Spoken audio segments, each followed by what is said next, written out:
So, want to move on to some funny, hilarious shit?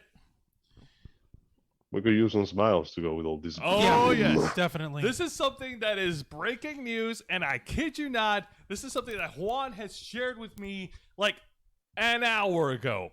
Juancho, please. Oh boy. This Okay. This involves one of the actors of the Justice League movie that came out in 2017. The actor being Ray Fisher, the man who portrayed Cyborg in the movie. The man who, at this moment in time, Warner Brothers kind of doesn't have a very good opinion about him.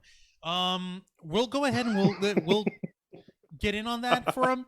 But real quick, long story short, at the beginning of last year, Ray Fisher had been making this gigantic, startling, cataclysmic claim that Justice League director Joss Whedon was a horrible, abusive man, that he was doing the most terrible things to Ray Fisher, and he said the most terrible and horrifying and damnable and deplorable and despicable things ever to a human being, and he needs to be destroyed. And Warner Brothers Studios needs to be destroyed for how dare they ever work with Joss Whedon, and how dare that ever happen, and how, okay, what was the thing? How dare he be ever used in Hollywood? And the executives, oh no, they're just as easy to blame too, and it's their fault too. They need to all be taken down. We need to get down who was this? Jeff Johns, who's an executive. Oh, we need boy. to take down Walter Hamada, who's an executive for Warner Brothers, because they wouldn't let Zack Snyder do the movie of the Justice League justice properly, and it's just horrible. And we need to have accountability over entertainment. You see, and it's hashtag Borg life. You see, it's shit like this. Okay. Ray. It's cool. shit like this Okay. that makes me wish this is liquor, but go on. It was just Malta Goya. Everyone been screaming about it. Like, all right, Ray, we get it. There's a problem. What happened?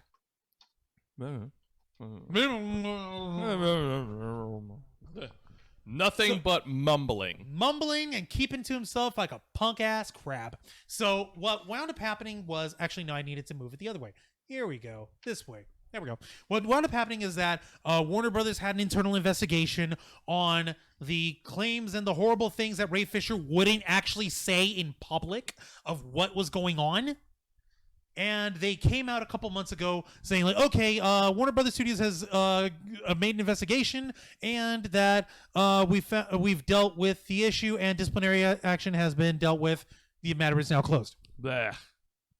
How dare they not do anything about this guy? Like, Ray Fisher would not shut up about I'm sorry. nothing. I'm sorry. bro. I hate to interrupt you, but every time Juan tries to imitate somebody angry, he slowly turns more and more into Alex Jones. I can't fucking deal I'm with it. turning the freaking cyborg gay. No, I'm kidding. Cyborg, baby, what is your malfunction? Okay, you got to remember Now. one of the earlier things that came out in his gigantic crusade was, my barber isn't being credited by the movie. He needs to be credited on there, and we need to. 'Cause he's like, black. No, like, yeah, they're like, oh, they're racially profiling him because he's a black man, and they're keeping him out of Hollywood, and they're trying to keep him down. How dare they? He was my barber in the movie. He needs to be credited and needs to be paid. Dude, It you sounds brought- like a no, Dave Chappelle skit, but taken seriously. like, dude, you brought your personal barber in without him actually being hired by the studio for the production. You have hair and makeup artists, but you brought your personal barber in on your time, on your dime, to what? What was Cyborg's haircut in Justice League? You know what Cyborg's haircut is, right? It's a Half metal plate, half half- crew cut that you see in every barber shop in the world. That's it. That's like, all it is. My novice ass who doesn't know how to use a pair of clippers could do that. But his personal how dare he not be credited? When people looked at that originally and said, like, dude, that's not something to be worried about. That's not something That's to be when he worried about. changed his story to. That's when he changed his story to, oh no, Joss Whedon was abusive and he was horrible. Like, okay. Where is the proof? No, not the proof. I don't even care about proof. What happened. He wouldn't even say what happened. Whenever he was asked what happened, he would say like, well, he was abusive to the women in the Buffy and Angel TV series. Then they all said it out. You listen to them. See, that proves it. Oh my God. Okay, we know he's had problems. He's done this shit and he was a horrible person to these women. What did he do? What is he doing to now? You? What did he do Where's to the you, proof? Ray Fisher? Oh, How dare they?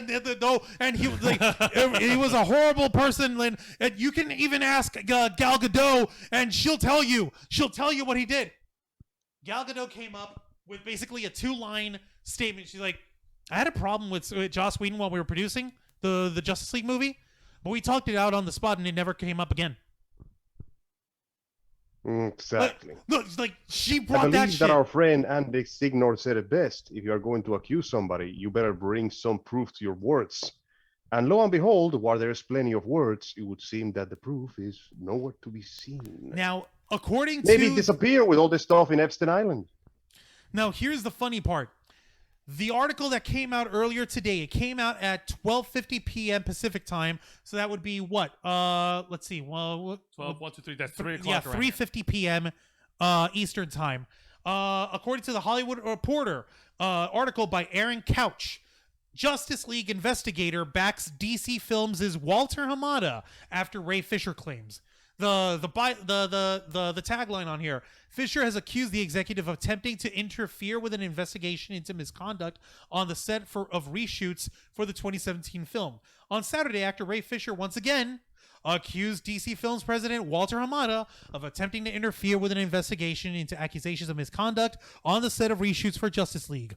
Warner Media responded with a statement backing Hamada and also released a separate statement from a retired federal judge who oversaw the investigations into the Justice League reshoots. Let's see here. Ray Fisher tweeted this. He said, "Do y'all remember that time Walter Hamada at Warner Brothers Pictures tried to destroy a black man's credibility and publicly delegitimize a very serious investigation with lies to the press? But hey, Black Superman." Oh yeah, Fisher by the way, tweeted Saturday Black afternoon. Superman. No, like Yeah. that's something we could talk about at another time here. Fisher tweeted Saturday afternoon referencing the news Friday that author and essayist Ta-Nehisi Coates would write a Superman movie for Warner Brothers and that the film will introduce a black version of the Man of Steel. Several hours after Fisher's tweet, Warner Media shared a statement from a retired federal judge who oversaw one of the 3 investigations into misconduct on the set of Justice League. This is the first time an investigator has spoken publicly on the matter. I am disappointed by the continued public statements made suggesting that Walter Hamada in any way interfered with the Justice League investigation. He did not. This was said by the investigator and former federal judge Catherine B. Forrest. I interviewed him extensively on more than one occasion and specifically interviewed him concerning his very limited interaction with Mr. Fisher.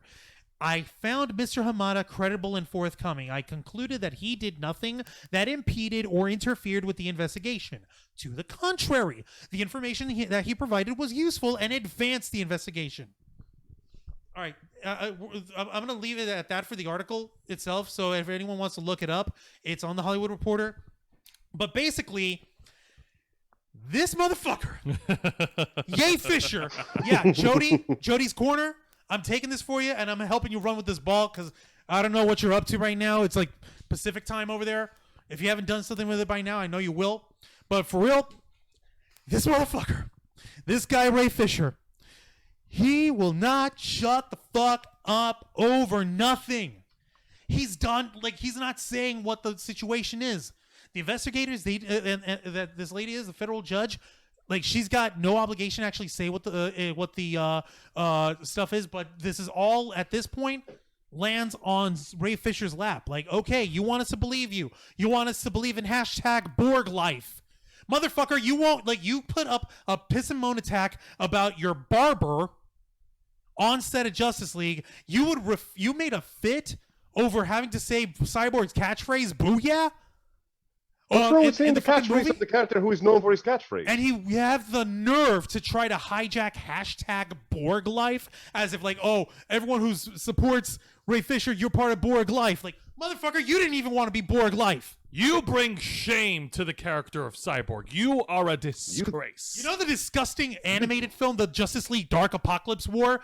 The basically an animated version of like the end of the DCEU that people had cobbled together out of notes from what Zack Snyder wanted to do, where everyone was either destroyed or sexually abused or killed viciously on screen or destroyed or killed or vivisected or brainwashed or killed in this animated film. Or any combination of the above. By the way, spoilers for anyone who hasn't watched this horrible mess of an animated film. Yeah. Cyborg was torn to pieces, stapled to a wall in Darkseid's castle or like his domain or whatever, and he's used to run the planet Apocalypse. Yeah, he's like basically turned into the planet's like virtual computer. He was vivisected and kept alive in that movie, and he uses like when they try to fight back and kill Apocalypse and end it all, he uses that connection to blow up the planet. Wow. That disgusting mess of a portrayal of Cyborg is more honorable than Ray Fisher. Yeah. Well, yeah, because at least this one was a hero that went down fighting. Even though he couldn't move, even though he was basically enslaved by a psychotic alien warlord, even though he made himself his big last words in true try-hard edgelord freaking fashion wasn't booyah like we would expect. Ugh. It was last word, bitches. All right. And he blows himself up. So the moral of this whole experience is this. Look, not everybody is a saint in the entertainment industry. But of course not. Joss Whedon is an asshole, and he has problems. And yeah, no, you don't want to do it. But if you're going to call somebody out in public, if you're going to call someone out, you better be ready to be confronted by questions about what exactly happened. And answer the damn question. Just answer. Just say, hey, this is what he did. XYZ, ABC, QED. This is why I was feeling threatened or felt mistreated by him. Yeah, because from the eyes of the observer, the fact that he has not answered any of these questions, the fact that he's avoiding it means that he's afraid of having his narrative. Of getting laughed back out again. Yeah, getting laughed back out of it. Like we dunked on him when he was saying that, oh, they're not gonna respect my barber. Still can't get over that bullshit. So you can only imagine just how it was with what he's actually accusing the guy of or saying that he did. But you know what? That's then. I don't want to talk about any more of that piece of shit Ray Fisher.